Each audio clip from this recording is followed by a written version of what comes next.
नमस्कार, एचएनएन 24/7 देख रहे हैं आप। मैं हूं आपके साथ विशाल गर्ग। खबरों की शुरुआत करेंगे बड़ी खबर से। उत्तराखंड में बच्चों की स्वास्थ्य सुरक्षा के लिए पहल। एफडीए का सघन अभियान शुरू। प्रतिबंधित कफ सिरप की बिक्री वितरित पर भी कार्रवाई जारी। 63 कफ सिरप के नमूने भेजे गए हैं देहरादून प्रयोगशाला को 15 दिन में रिपोर्ट देने के भी निर्देश। मुख्यमंत्री और स्वास्थ्य मंत्री के निर्देश पर बड़ी कार्रवाई। राजस्थान एमपी में बच्चों की मौत के बाद प्रदेश सरकार भी अलर्ट है। बिना डॉक्टर की सलाह के बच्चों को कफ सिरप न देने की भी अपील की गई है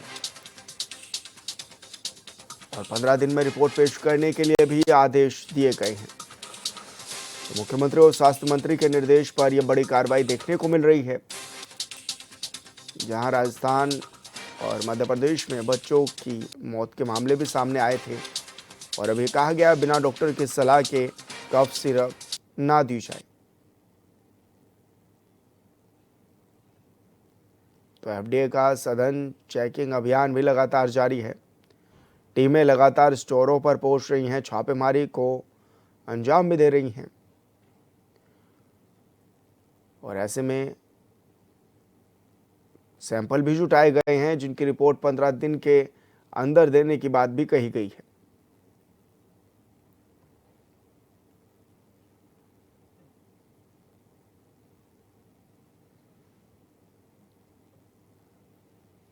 तो 63 कफ सिरप के नमूने भी भेजे गए हैं देहरादून और 15 दिन में रिपोर्ट पेश करने के आदेश भी दिए गए हैं।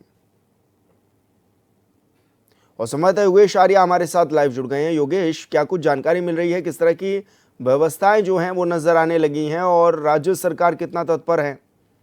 देखिए विशाल, बिल्कुल जिस तरह से देखा जाए कि एफडीए जो है अब गंभीर नज़र आ रहा है, क्योंकि जो है अभी कफ सिरप के मामले जिस तरह से जो है एमपी और राजस्थान में देखने को मिले, वहाँ पर बच्चों की मौत का मामले सामने आया। उसके बाद से जो है स्वास्थ्य विभाग जो है अलर्ट होता हुआ नजर आया और उसके बाद एफडीए की निगरानी में जिस तरह से जो है लगातार जो है सघन चेकिंग अभियान चलाया गया, चाहे मेडिकल स्टोर हो, थोक विक्रेताओं हो या मैन्युफैक्चरिंग जो है कंपनियां हों, उनके पास जो है जाकर के वहाँ से सैंपलिंग ली गई है और 63 सैंपल जो है इस दौरान कलेक्ट किए गए हैं, जो कि जो है प्रयोगशाला में भेजे गए हैं, जिनका 15 दिनों के भीतर जो है सैम्पलिंग जो है टेस्टिंग होगा। उसके बाद जो है उस पर रिपोर्ट आएगी, उसके आधार पर देखा जाएगा कि कोई ऐसा सिरप तो नहीं बिक्री में है जो बच्चों के लिए घातक हो सकता है। तो ऐसे में जिस तरह से वहाँ पर देखा गया कि प्रतिबंधित कप सिरप जो है बेचा गया, उसके बाद जो है वहाँ पर जिस तरह के मामले सामने आए, बच्चों की मौत के मामले सामने आए, उसके बाद से कहीं ना कहीं जो है स्वास्थ्य विभाग गंभीर हुआ है और मुख्यमंत्री पुष्कर सिंह धामी की बात हुई या स्वास्थ्य मंत्री धन सिंह रावत की बात हो, उन्होंने स्वयं इस पर गंभीरता जताते हुए विभागों को निर्देश दिए हैं कि अधिकारी जो है इस पर सघन चेकिंग अभियान चलाएं, मेडिकल स्टोरों पर जाएं, दुर्गम क्षेत्रों के जो मेडिकल स्टोर हैं वहाँ पर जो दवाइयाँ वितरण हो रही हैं उनको देखा जाए कि आखिरकार किस तरह के कफ सिरप जो है वो बेचे जा रहे हैं। इसके अलावा जो इस तरह से उन्होंने ये भी कहा है कि जो डॉक्टर्स हैं उनकी द्वारा लिखे जाने वाले वही कप सिरप जो है बच्चों को दिए जाए, इससे अलग जो है कोई दवाई ऐसी जो है वो ना दी जाए। तो निश्चित तौर पर देखा जाए तो लगातार जिस तरह के मामले आए उस मामलों को लेकर के स्वास्थ्य विभाग गंभीर नजर आ रहा है और 63 सैंपलिंग जो है वो की गई है और 15 दिनों के अंदर प्रयोगशाला में इनका जो है सैंपलिंग की जांच होगी। उसके बाद जो है रिपोर्ट आएगी, उसके आधार पर जो है आगे का निर्णय जो है स्वास्थ्य विभाग के द्वारा लिया जाएगा। योगेश, कहाँ कहाँ से अभी ये सैंपल भरे गए हैं और टीमें किस तरह से एक्टिव नजर आ रही है? क्योंकि ये भी देखा जा रहा है कि राजस्थान मध्य प्रदेश में तो ये मामले सामने आए, लेकिन उत्तराखंड में इस तरह के मामले ना बढ़े, ना इस तरह के मामले आए, इसको लेकर क्या कुछ तैयारियां प्रशासन की ओर से बरती जा रही है? देखिए बिल्कुल विशाल, जिस तरह से मध्य प्रदेश और राजस्थान में मामले सामने आए उसके बाद से यहाँ का स्वास्थ्य विभाग को अलर्ट कर दिया गया था। अब ये देखा जाए तो तमाम जो 13 जनपद हैं वहाँ पर जो है जो इस तरह के मेडिकल स्टोर है वहाँ से 63 सैंपलिंग की गई है और ये वो 63 सैंपलिंग है जो ये माना जा रहा था कि संदिग्ध नजर आ रहे थे कफ सिरप, तो उनको लेकर के उनकी सैंपलिंग की गई है। वहीं से थोक विक्रेताओं के यहाँ से भी सैंपलिंग की गई है और उसके साथ साथ मैन्युफैक्चर जो कंपनियाँ हैं उनके यहाँ से भी सैंपलिंग हुई है।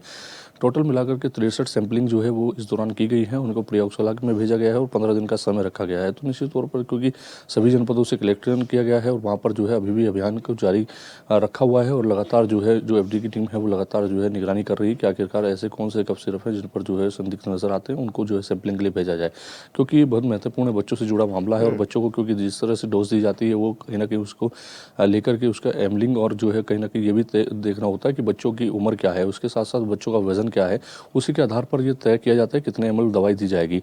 लेकिन कई बार अनुमान देखा जाता है कि उस डॉक्टर्स जो है जो दवाई लिखते हैं उसकी जगह मेडिकल स्टोर वाले उनको दवाइयों को दूसरी कंपनियों को बता करके जो है ज़्यादा एमएल की बात करते हैं और इतना एमएल देना है, उसके कहीं ना कहीं वो घातक परिणाम देखने को मिलते हैं। और वही कहीं ना कहीं देखा जाए तो मध्य प्रदेश और राजस्थान में भी देखने को मिला है। हालांकि इसकी पूरी जांच जो है पड़ताल की जा रही है कि आखिरकार इसके कारण क्या रहे हैं। कंपनी का सैंपल फेल हुआ, उसके बिल्कुल बावजूद योगेश, आप नजरें बनाए रखिएगा।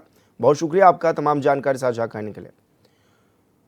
और लखीमपुर से बड़ी खबर मिल रही है। तिकोनिया हिंसा कांड से जुड़ा यह बड़ा मामला है, जहां पर पूर्व केंद्रीय गृह राज्य मंत्री समेत 4 पर मुकदमा भी दर्ज किया गया है। सुप्रीम कोर्ट के आदेश पर पडुआ थाने में दर्ज हुआ है मुकदमा। पुलिस ने 4 अलग अलग धाराओं में दर्ज किया है कि तिकोनिया हिंसा के गवाहों को धमकाने के आरोप भी लगे। तो बड़ी खबर आप तक पहुंचा रहे हैं, जहां पर 4 लोगों पर ये मामले दर्ज किए गए हैं। और ऐसे में तिकोनिया हिंसा के गवाहों को धमकाने के आरोप भी लगाए गए हैं। तो तिकोनिया हिंसा कांड से जुड़ी ये अब तक की बड़ी खबर मिल रही है, जो कि पूर्व केंद्रीय गृह राज्य मंत्री समेत 4 पर केस दर्ज बताया जा रहा है। सुप्रीम कोर्ट के आदेश पर थाने में मुकदमा भी दर्ज हुआ है।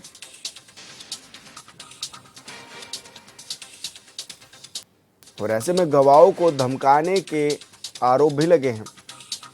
और संवाददाता शहनवाज गोरी हमारे साथ फोन लाइन पर जुड़ गए हैं। शहनवाज, क्या कुछ जानकारी मिल रही है किस तरह की अब ये जो बातें सामने आने लगी हैं और मुकदमे क्योंकि दर्ज हो गए इस मामले में?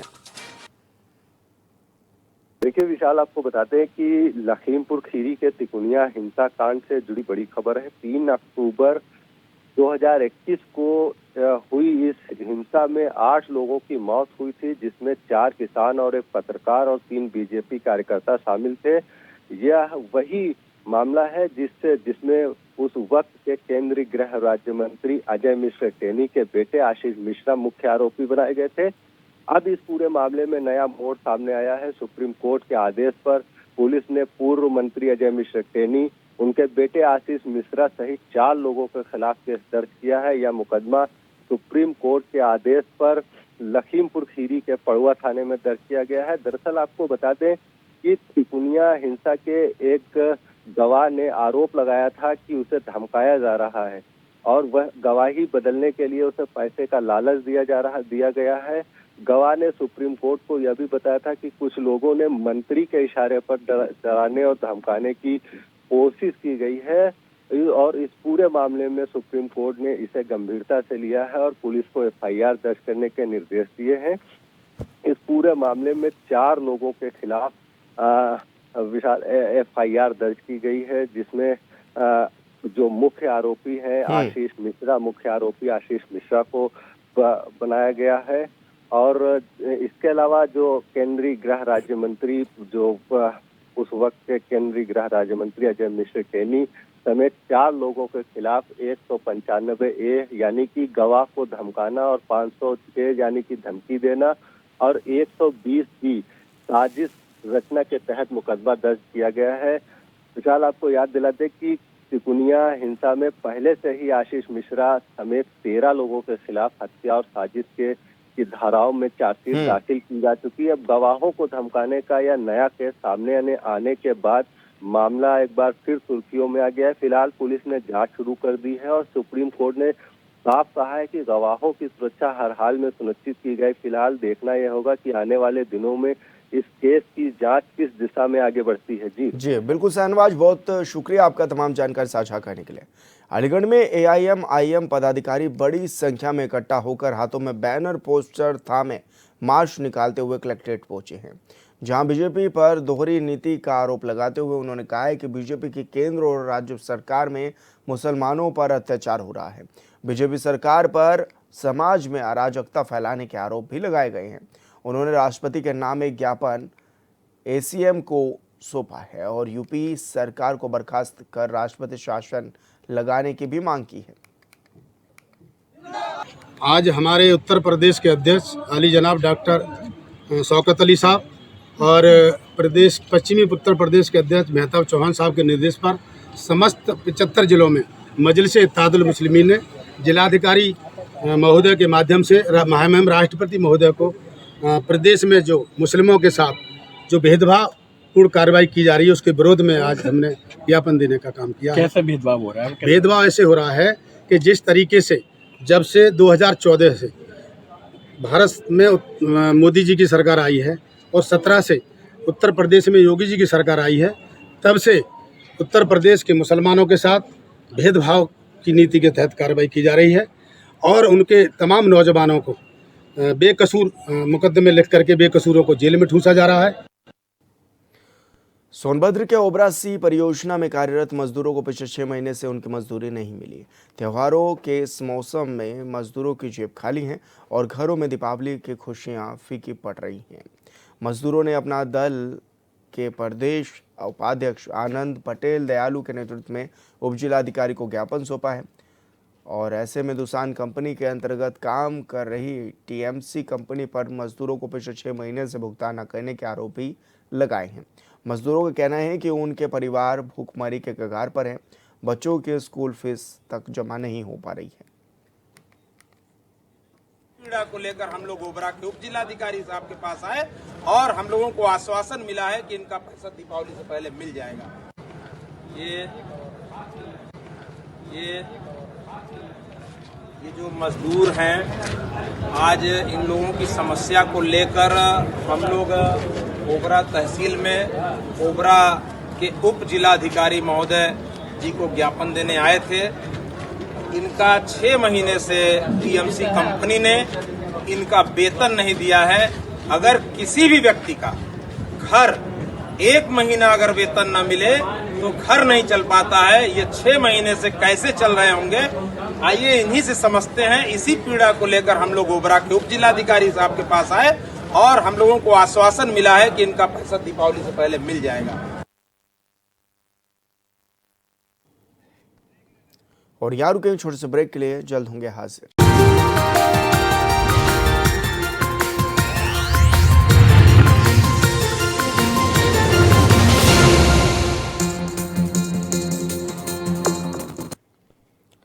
ब्रेक के बाद स्वागत है आपका। खबरों में आगे बढ़ेंगे। मुजफ्फरनगर जिले के भोपा थाना क्षेत्र में सोमवार को उस समय हड़कंप मच गया जब गंग नहर पुल के पास स्थित सरकारी भवनों और दीवारों पर आपत्तिजनक धार्मिक नारे और इस्लाम धर्म से जुड़े संदेश लिखे पाए गए। घटना की जानकारी मिलते ही स्थानीय लोगों में आक्रोश फैल गया। सोशल मीडिया पर वायरल एक वीडियो में एक युवक दीवारों पर विवादास्पद नारे लिखता हुआ नजर आया। वीडियो में युवक इस्लाम धर्म का प्रचार करते हुए भी नजर आया। वीडियो वायरल होने के बाद हिंदू युवा वाहिनी के कार्यकर्ता मौके पर पहुंच गए।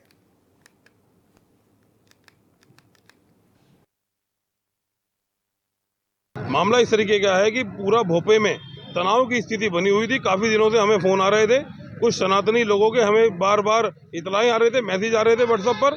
हमने उसका संज्ञान लिया। सुबह हम यहाँ पहुंचे। एक चांद नाम मियाँ का एक व्यक्ति है जो जिहादी मानसिकता से षड्यंत्र के तहत जितने भी सरकारी भवन हैं, जो भी हमारी जैसे हमारा घाट है, उस घाट के ऊपर जो है वो कुरान की अवैध आयतें लिख रहा था, आपत्तिजनक आयतें लिख रहा था। और आप देख सकते हैं जो साफ साफ शब्दों में वो लिख रहा है कि एक ही धर्म बना दें, इन सबको कलमा पढ़ाकर इस्लाम धर्म कबूल कराना है। इस तरीके से षड्यंत्र के तहत जो वो ये सब आयतें लिख रहा था। आज हमने इंस्पेक्टर भोपा से मिलकर उन तहरीर देकर उसको अरेस्ट कराया गया और हम ये चाहते हैं कि जल्द से जल्द ऐसे जिहादी मानसिकता के लोगों पर तत्काल प्रभाव से कार्रवाई हो और इन्हें जेल भेजने का काम शासन और प्रशासन करे। तो गंगा नहर के पुल पे भी कुछ आयतें लिखी हुई हैं, जबकि ये बहुत पवित्र स्थान है गंगा। हिंदू युवा वाहिनी की ओर से कल सुबह ही पूरे इसको भगवा रंग से रंग दिया जाएगा और जय श्री राम यहाँ लिख दिया जाएगा। ये जितनी भी ये आयतें लिखी हैं, इन सबको हटाने का काम हिंदू युवा वाहिनी कल सुबह करेगी। देवरिया के महर्षि देवराहा बाबा मेडिकल कॉलेज की 5वीं मंजिल पर स्थित पानी की टंकी में एक अज्ञात व्यक्ति का सड़ा गला शव बरामद हुआ है। बताया जा रहा है कि ऐसी टंकी से मरीजों, कर्मचारियों और छात्रों को पेयजल की आपूर्ति की जाती है। टंकी से आ रही दुर्गंध के बाद सफाई कर्मचारियों ने जब ढक्कन खोला तो अंदर शव देखकर उनके होश उड़ गए। मामले की सूचना तुरंत कॉलेज प्रशासन और पुलिस प्रशासन को दी गई है। कुछ ही देर में कोतवाली पुलिस, सीएमएस, चिकित्सक और प्रशासनिक अधिकारी भी मौके पर पहुंच गए थे। वहीं पुलिस ने शव को बाहर निकलवाकर क्षेत्र को सील कर दिया और फोरेंसिक टीम भी जांच के लिए बुलाई गई थी। मामला थाना क्षेत्र जैतरा परौली का है। पुलिस को जरिए मुखबिर सूचना मिली थी कि परौली क्षेत्र में परौली भट्टे के पीछे 3 लोग अवैध तमंचे के फैक्ट्री का कार्य कर रहे हैं। तो इस सूचना पर एसओजी की टीम और थाने क्षेत्र की टीम एक हमारे पूरे अभ्यास के तहत मौके पर पहुंची और वहां पर इनको लाइव तमंचा बनाते हुए पकड़ा गया है। इसमें 2 लोग जिनका नाम दीपक कुमार पुत्र रामदीन निवासी परौली सुहागपुर थाना जैथरा और दूसरा व्यक्ति है राजेश पुत्र ग्रीश।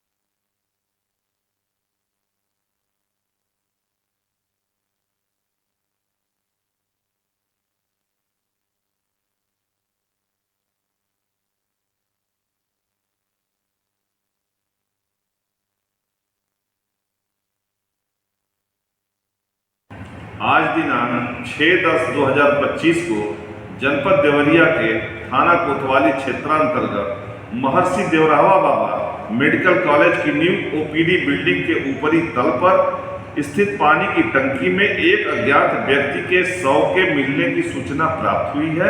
प्राप्त सूचना पर मुख्य क्षेत्राधिकारी द्वारा स्थानीय पुलिस व फोरेंसिक टीम के साथ मौके पर पहुंचकर नियमानुसार आवश्यक विधिक कार्रवाई की जा रही है।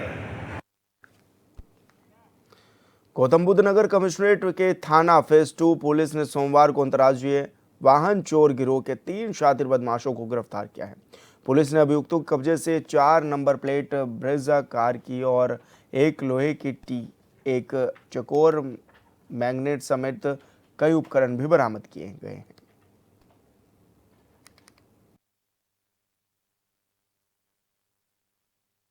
देखिए, मामला थाना क्षेत्र जैथरा परौली का है।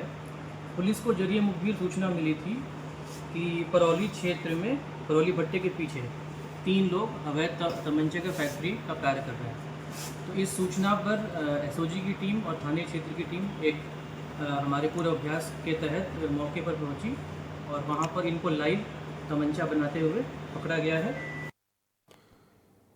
और अभिषेक भाटिया हमारे संवाददाता हमारे साथ फोन लाइन पर जुड़ गए हैं। अभिषेक, क्या कुछ जानकारी मिल रही है, किस तरह का ये मामला था?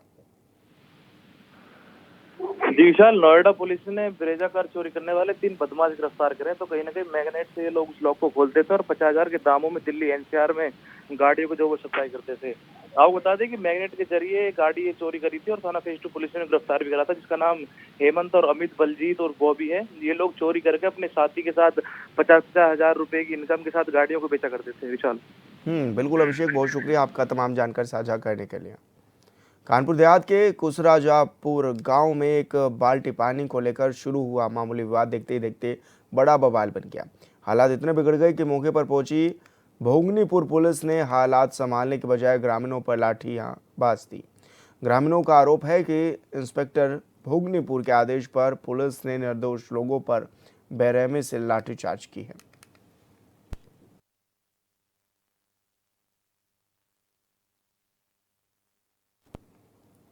और फिलहाल इस बुलेटिन में इतना ही। आप देखते रहिए चैनल 24/7। नमस्कार।